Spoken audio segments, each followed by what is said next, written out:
ಯಾವುದನ್ನು ಆತ್ಮಕಲ್ಯಾಣ ಮಾಡಿದಂತ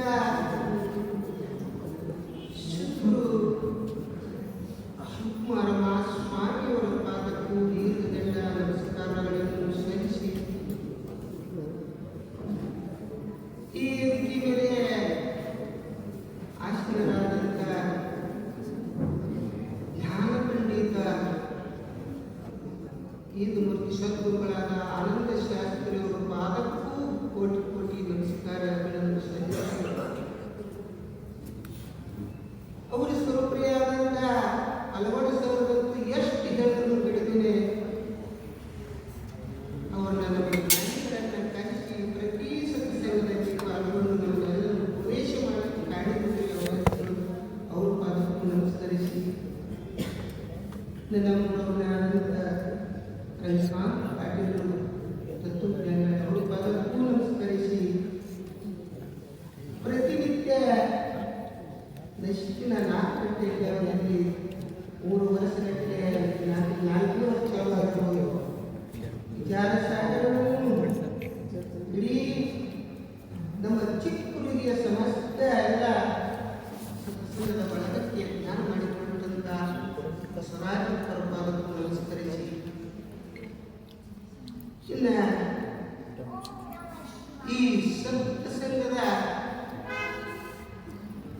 ಪುತ್ರರಾದಂಥ ಅಧ್ಯಕ್ಷರಾದಂಥ ಸದ್ಗುರು ಮಹಾದೇವಪ್ಪ ನಾವು ಎಷ್ಟು ವರ್ಣ ಮಾಡಿದೆವು ಕಡಿಮೆ 4 ವರ್ಷಗಟ್ಟಲೆ 4 ಬಾರಿ ಅವರು ಶರೀರವನ್ನು ಮುಟ್ಟಿಟ್ಟು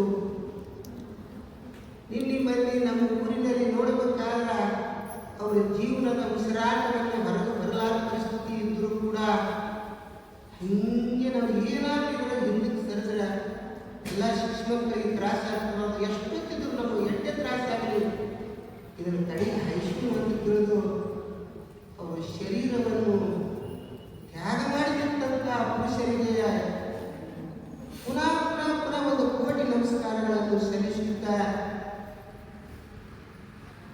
ಈಗ ಇಲ್ಲಿವರೆಗೆ ಎಲ್ಲ ಮಹಾತ್ಮರು ಬಹಳ ಸರಿಯಾಗಿ ವಿಸ್ತಾರವಾಗಿ ಹೇಳ್ತಿದ್ದಾರೆ. ಇದು ನಮ್ಮ ಪಳೆ ಬಂದದ, ನಾವು ಕಲಿತಿಲ್ಲ, ಜ್ಞಾನ ಇಲ್ಲ. ಇದು ನಮ್ದು ಹೇಗಪ್ಪ ಅಂದ್ರೆ ಗೌತಮ ಬುದ್ಧ ಮಹಾರಾಜರ ಆಸ್ಥಾನದೊಳಗ 100 ಮಂದಿ ಶಿಷ್ಯರು ವಿದ್ಯೆ ಅಭ್ಯಾಸ ಮಾಡ್ತಿದ್ರು. ಅಂತಾದ್ರಾಗ ಒಬ್ಬ ನಮ್ಮ ದೊಡ್ಡ ಮನುಷ್ಯ ಹೋದ ಕೂಡ ಇಂಥ ಮನುಷ್ಯ ಆಗಿದ್ದು ಯಾಕೆ ಕಲಿಸಿರಿ? ಇಷ್ಟು ಮಂದಿ ನಾವು ಜನರಿದ್ದೆವು, ಅವನಲ್ಲಿ ಜ್ಞಾನ ಇಲ್ಲ, ನಾವು ತಿರಸ್ಕಾರ ಮಾಡ್ತಿದ್ರು. 100 ಜನರು ತಿರಸ್ಕಾರ ಮಾಡೋ ಕಾಲಕ್ಕೆ ಇರ್ಲಿಪ್ಪ ಅಂಥವ್ರು ಬೇಕೇ ಬೇಕು. ಅಂಥವ್ರು ನಾವು ಈ ಸ್ಥಾನಗಳನ್ನು ನಾವು ಕರ್ಕೊಂಡು ಉದ್ಧಾರ ಮಾಡಿದವರಿಂದ ನಿಮ್ಮದೆಲ್ಲ ಪರಿಣಾಮ ಬೆಳಕಿಗೆ ಬರ್ತದೆ.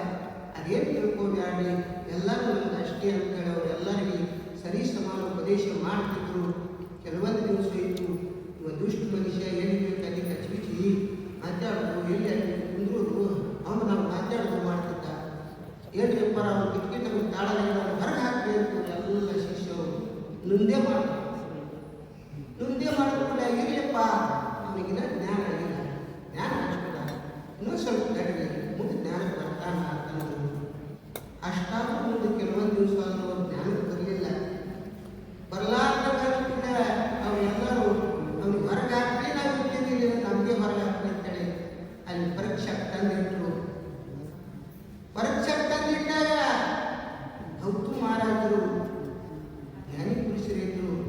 ಆಯ್ತಪ್ಪ ಇನ್ನು ಅವನಿಗೆ ಹೊರಗೆ ಹಾಕ್ಬೇಕಲ್ಲ, ಆಯ್ತು ಅವೇನು ತಪ್ಪು ಮಾಡಲ್ಲ. ಏನು ಈ ಅಷ್ಟು ಮಂದಿಗೆ ಎಕ್ಕಡನ್ನು ಕಟ್ಟರು, ಹಂಸವನ್ನು ಕಟ್ಟರು, ಅವನು ವಾಣಿಯ ಶಕ್ತಿ ಇಲ್ಲ.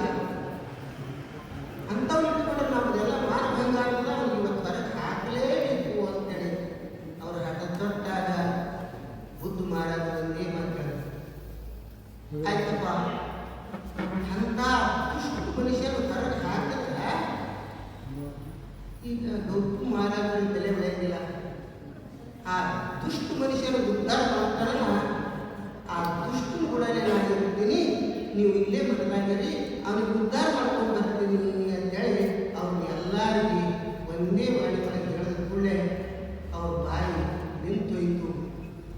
ಆಯ್ತಪ್ಪ ನಾನು ನೀನು ಕುಡಿಯಲು ಶಿಷ್ಯ ಅಂತೇಳಿ ಆ ದುಷ್ಟ ಮನುಷ್ಯಾಗ ಅಂದ ಕೂಡಲೇ ಆ ದುಷ್ಟ ಮನುಷ್ಯನ ಹೃದಯದೊಳಗೆ ಒಮ್ಮೆ ಪಕ್ಕನೆ ಹೊಳೆಯಿತು, ಅಪ್ಪ ನನ್ನ ಬುದ್ಧಿವಂತಿನ ದಿನ ಧನ್ಯ ಆಗಿತ್ತು. ಈ ಜನ್ಮ ಪಾವನ ಇತ್ತು. ಇವತ್ತು ಮಾಡಿದ ದುಷ್ಟತನ ಇನ್ನೂ ಮಾಡಿದ್ವಿ ಅಂದ್ರೆ ಈ ಜನ್ಮ ಸ್ವಾಗತ ಅವರು 100 ಮಂದಿ ಆ ಶಿಷ್ಯರೆಲ್ಲರಿಗೂ ಎಲ್ಲರೂ ಬಂದಾದ್ರು. ಅಂತ ಶಕ್ತಿ ಆ ಸುಗ್ರೀವನಲ್ಲಿ ಇರ್ತದೆ. ಅದಕ್ಕೆ ನಮ್ಗೇನು ಶಾಲೆ ಕಲ್ತವರಲ್ಲ, ಓದವರಲ್ಲ, ನಮ್ಮನ್ನೆಲ್ಲ ಏರಿಕೆ ಮಾಡ್ತಾರೆ ಕುಂದ್ರಿಸ್ಯಾರ ಅಂತಂದ್ರೆ ಅದು ಆ ಸುಗ್ರೀವನ ಪುಣ್ಯದ. ಅದಕ್ಕೆ ಇವತ್ತು ನನಗೆ ಕೊಟ್ಟಂಥ ವಿಷಯ ಶ್ರೀ ವಿಚಾರ ಚಂದ್ರೋದಯ 6ನೇ ಕಲಾದಲ್ಲಿ 134ನೇ ಪ್ರಶ್ನೆ ಏನು ಅಂತಂದ್ರೆ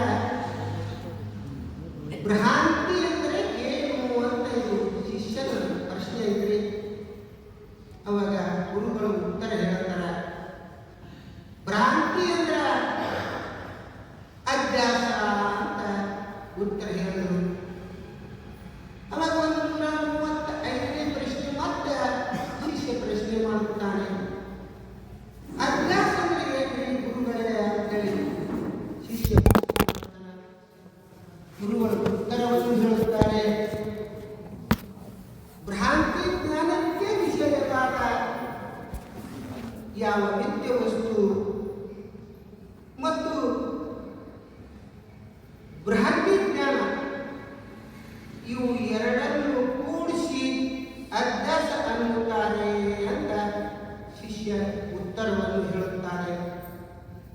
ಅಲ್ಲಿಂದ 136ನೇ ಪ್ರಶ್ನೆ ಮತ್ತೆ ಶಿಷ್ಯ ಪ್ರಶ್ನೆ ಮಾಡುತ್ತಾರೆ, ಈ ಅಭ್ಯಾಸಗಳು ಎಷ್ಟು ಪ್ರಕಾರ ಇದ್ದಾವೆ ಗುರುಗಳೇ ಅಂತ ಕೇಳುವಾಗ ಗುರುಗಳು ಹೇಳುತ್ತಾರೆ, ಒಂದು ಜ್ಞಾನ ಅಭ್ಯಾಸ ಇರ್ತವು, ಒಂದು ಅರ್ಥ ಅಭ್ಯಾಸ ಇರ್ತವು. ಇವು 2 ಪ್ರಕಾರ ಇದ್ದಾವೆ ಅಂತ ಹೇಳಿದ್ರು. ಅವು 2 ಪ್ರಕಾರ ಅಭ್ಯಾಸ ಅಂದ್ರೆ ಒಂದನೇದು ಜ್ಞಾನ ಅಭ್ಯಾಸ ಇರ್ತವು, ಎರಡನೇದು ಅರ್ಥ ಅಭ್ಯಾಸ ಇರ್ತವು. ಇವು 2 ಮಕ್ಕಳಿದ್ದಾರೆ ಅಂತ ಹೇಳಿದ್ರು ಗುರುಗಳು.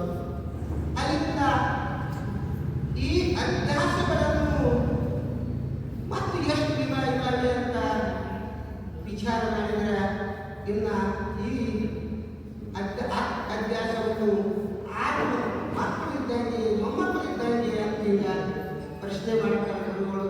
ಅವು 6 ಯಾವುವು ಅಭ್ಯಾಸ ಅಂತಂದ್ರೆ ಕೇವಲ ಸಂಬಂಧ ಅಭ್ಯಾಸ ಮೊದಲನೇದು,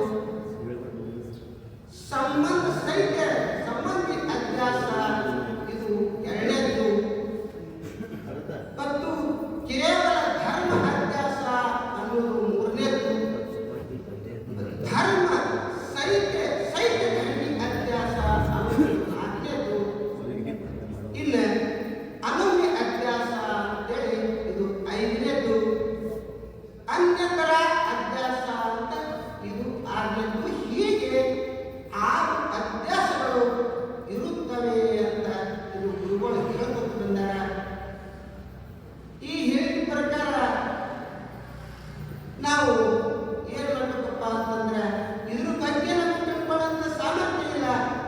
ಇನ್ನು ಮುಂದೆ ಸಾಕಷ್ಟು ಅಕ್ಬರು ಮಹಾತ್ಮರು ನಮಗೆಲ್ಲರೂ ತಿಳಿಸಿ ಈ ನಮ್ಮ ಜನ್ಮ ಪಾವನ ಮಾಡ್ತಾರ. ಅಂಥ ಶಬ್ದಗಳನ್ನು ನಾವು ಕೇಳಿ ಧನ್ಯವಾದಗಳು ಅಂತ ನನ್ನ 2 ಮಾತುಗಳನ್ನು